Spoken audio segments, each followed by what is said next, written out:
So it is Friday night, not waiting for anything to rest. I had a very mundane dinner. I'm going to talk about some wine I've purchased, probably open up a high end bourbon I bought, and while I'm doing all that, I'm just going to have a little bit of the Weller Antique 107, which out of this Weller range seems to be my favorite, certainly beating out the Weller 12, which was a very big surprise. First, I want to talk about two rums that I bought and I talked about. So this is Dorley's aged 14 years Barbados rum. It's okay. I would not buy this again. It just has... It's a molasses-based rum. I think I don't love molasses-based rums. I do love some of them, like Jamaican, Appleton. I don't really love that one. I think that one's average. Now this, from Haiti, the Rum Barbancourt, is awesome. But this is distilled from sugarcane juice, so it's got a lighter style. Some people call it funkier. I think it's more like cognac and a refined liquor rather than the Dorleys. And I do like, what's that one rum, the Demerara? El Dorado I really like. Yeah, this I really think is awesome. I will buy this again. This is up there, and this is aged 15 years. Really, really great rum. Really enjoyed that. That's going to go amazing with a cigar. So, what have I been buying? Been buying some wine. I haven't been drinking a whole ton of wine, but I got the Obsidian order, and let's pause. So got Obsidian. I think I got 6 bottles. So this is their 2023 Suitcase Clones Cabernet. Love this bottle. Got 2 of those, and I think I got 2s. And this is the Black Bear Petit Verdot. I got 2 of these. This wine, very big surprise to me, has a milk chocolate thing in it. Absolutely love it. And then I'm pretty this is an old Petit Verdot. So I think what's missing here is that I also got Cuvée. Oh, I think I did get the 2019 on purpose, and I got Cuvée Cati, which is their Bordeaux blend. So I didn't buy any of their estate stuff, their normal Volcanic Estate, I think it's called, but their Cuvée Cati Bordeaux blend was awesome. The Slope I've had recently was 100% Cab is awesome. The Suitcase Clones is awesome, a little bit more. I think they got the clones from France, but it's really, really great. So I'm really digging it. I'm staying away from the 22 vintage. I think that's why I didn't buy the Volcanic Estate. It's been a vintage, the first in Napa that's been bad in 20 years, lower ranked. So I'm staying away from it, but then 23 is phenomenal again. So what else? So a recent surprise to me. I was in the mood for Pinot Noir. I was in a liquor store, and this is all they had. Now, I've wanted to hate this and think it's bad. So this is the Belglas Pinot Noir Clark and Telegraph 2023 from Santa Maria Valley, Santa Barbara. So a great place for Pinot Noir. I just thought all this pomp and circumstance. This wine's awesome. It really is awesome. Now, why do I say that? I think anyone that might be expecting a super light Pinot Noir would be in for a surprise. This is 14.9. It's dense but it's delicious. It does have complexity. It's just not stereotypically Pinot Noir with a very light, elegance. This is a little bit more brooding and has some stewed fruits, raspberry, cherry, but it's got a delicious factor to it, which is why I've bought it. And I think it's a good entryway into some Pinot, but it is very dense. I then got another one. I've never had this one. I wanted to try the whole range. There's 3 of them. This is Las Alturas 2022 St. Lucia Highlands, Monterey County. So again, another great place for Pinot, 14.7%. So I expect something very similar, but it's enjoyable. It's sort of a guilty pleasure type of wine, and we'll see. In that same vein, I know why these wines are made this way. I didn't know, but it's Wagner. Chuck Wagner, who is, I don't know if he still owns Caymus or not. He's the owner, or he has something to do with these, as well as this wine. And he's always gone for an overly expressive, almost a little over alcoholic. It almost tastes sweet. Caymus in recent years has been getting some heat. I still think Caymus Special Selection is great. I haven't had it in a while because the cost has gone up. But when I first had it many years ago, it was fantastic. But yes, it was a big, dark cab, but so are so many out of Napa.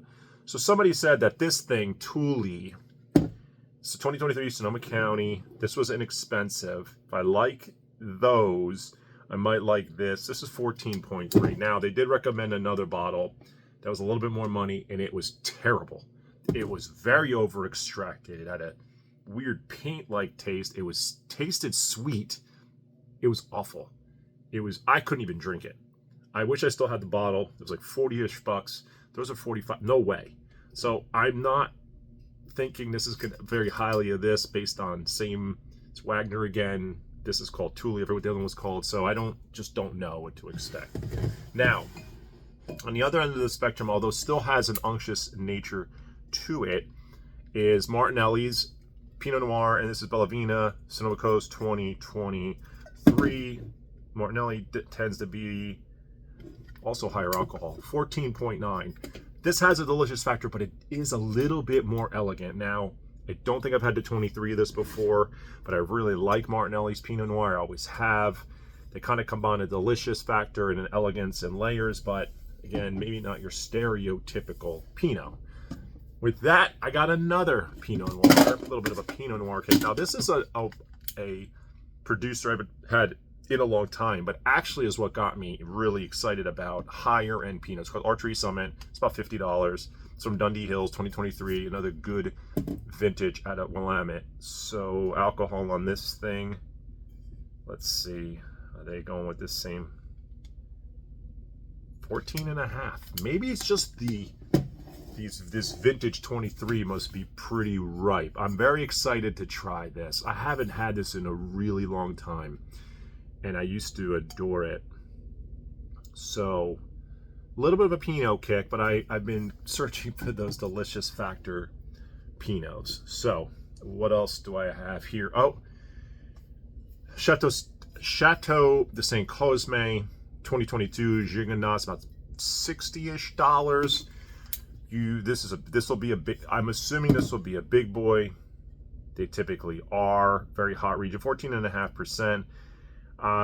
It's Barul, I think is his name, and he's got something also to do with forage cellars in the Finger Lakes, which is where I had two of his very, very exclusive and expensive Gigondas, actually two of the best I've ever had, probably the two best I've had. So this is 60.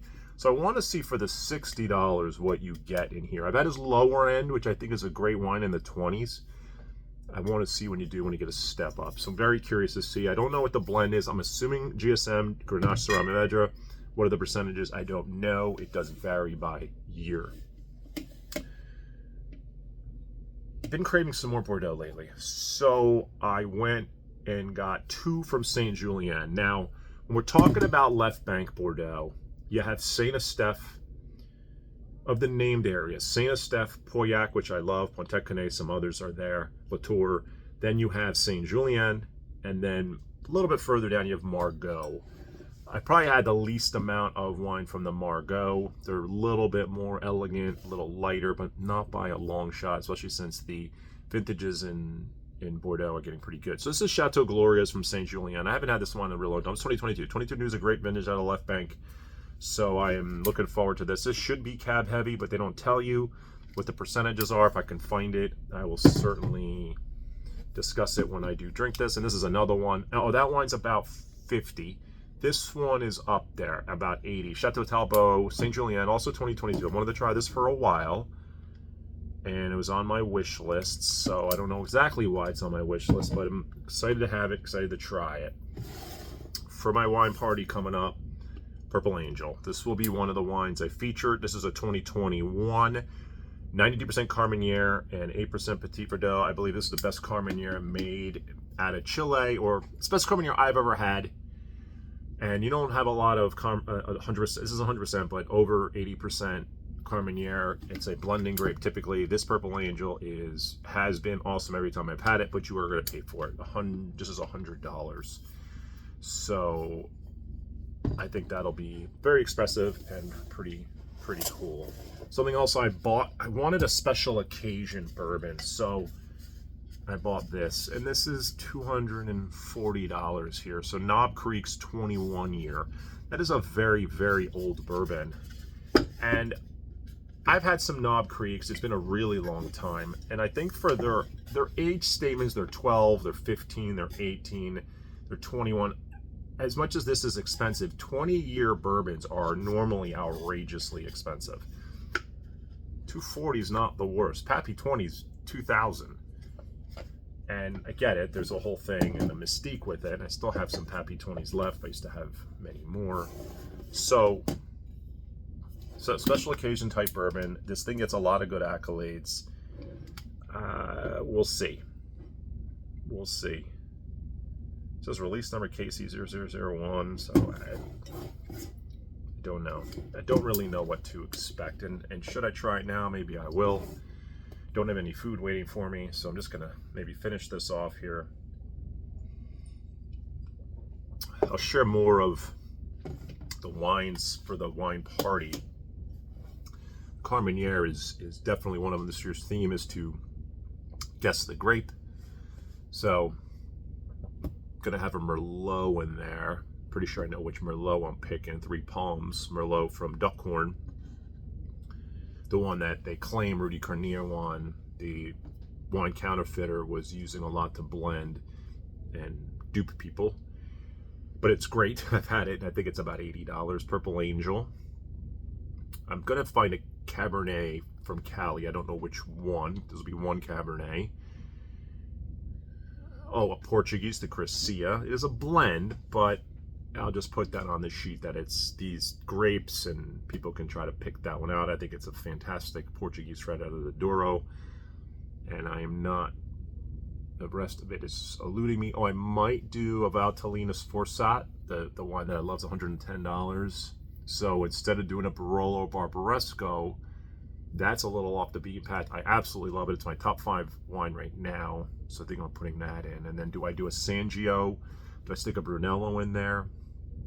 Probably, but I don't know. Do I do a Tempranillo? I think of a Tempranillo. I might go with Toro. Which Toro, I don't know, but I'm debating it, or Ribera. So debating on what Tempranillo. Rioja, Toro, Ribera del Duero. We'll see. So still a lot of decisions to make on which ones to whittle down. Do a Petit Syrah? Do I do this Petit Verdot? I'm debating on putting that Petit Verdot in there. It's so good. I think people will actually really enjoy it. So that's definitely on the list of options. This one's good.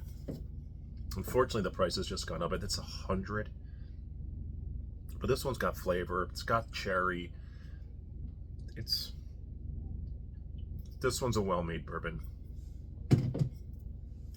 I know I just did that bourbon video not that long ago. All right, let's pop this thing open. What the heck? I'm gonna get hit by a bus tomorrow. How do we open this thing? I have no idea. This is a wax top. I just pull.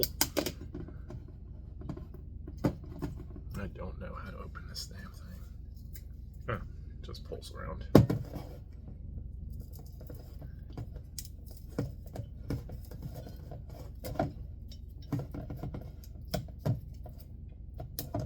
I want this to be awesome because I spent what I spent, so let's hope here.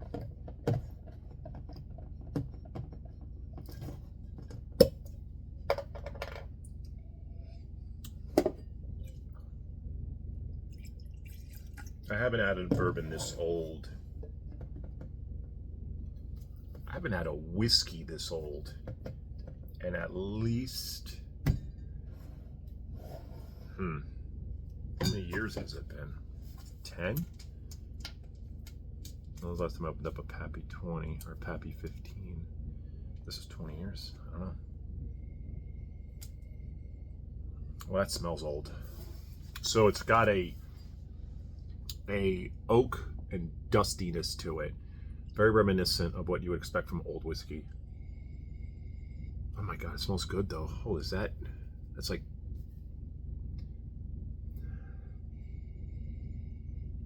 Oh, that smells amazing. So that's got a slight butterscotchy and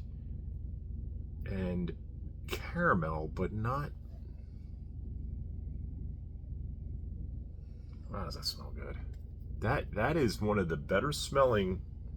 If this tastes as good as it smells, I'd be very impressed. Proof seems to matter a lot on these. So that was 107. This is 100. That's good because if I went from a 110 to a 90, it's gonna taste diluted. So there's another aroma in there. It's really, really nice. It's got a softness to the nose where that has more of an attack of alcohol and other things. This has a much softer nose, even though the alcohol is very similar.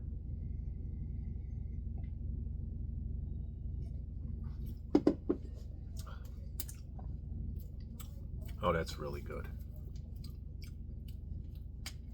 So, yeah, that tastes like old whiskey, old bourbon. That's tremendous. So different than everything I've been tasting lately. I kind of forgot what really aged whiskey tastes like. There's something called Rancio, and it's more cognac-ish. I feel like there's a little of that in here. And it's hard to describe it, but kind of a funk of sorts, but in a good way. Reminiscent of very old liqueurs.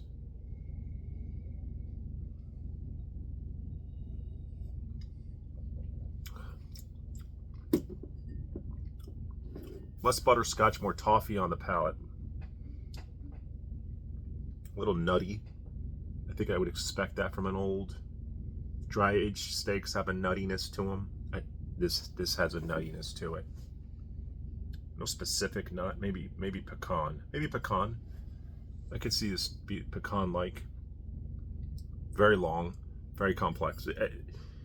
This has almost a Scotch whiskey type of profile too, and I think it's just because it's so aged in oak. It's really good though. I'm gonna buy another for $240. I think one is good. I'll just milk it, but it's excellent.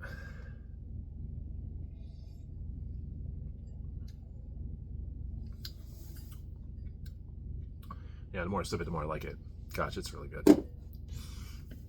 Yeah, I can see myself like this goes all the way down, and then I was like, I gotta have another one of those. If the price stays there, you're talking about a very, very old whiskey.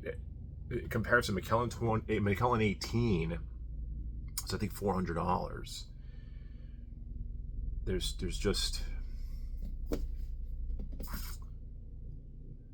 some of the whiskeys I used to buy, like Redbreast, which is an Irish whiskey, those prices have gone up big time for its 15, 18, 21.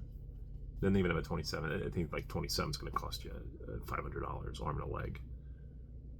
But any bourbon that's 27 years old is going to cost you $5,000. So totally out of whack. This is tremendous though. Great whiskey. So that's 5 out of 5. The Weller's like a 4.5 out of 5, but different. It's like, oh, they're so close, just by that. Yeah, it's different. This is special occasion, cigar, sip it slow, enjoy that old flavor to it. I like aged things. I was talking about it with aged tobacco for cigars, dry aged steaks, aged white wines. Aged red, but not overly aged. I hate when a red has no guts left, but I do like them when they age. I love some of the tertiary flavors, the dried fruits. I don't like when it just turns into saddle leather and the tan is totally gone, but there is definitely some you want to age these a little bit. Bordeaux is notorious for that. But you have to age these wines a lot less than you used to. They're purposely making these, I'm going to say, in a more modern style, using, let's say, barriques, French barriques, smaller vessels. And I guess it's imparting less tannin, making them softer. I don't know, more approachable early, but that is the goal. They want you to be drinking this wine now, not buying it and sitting on it.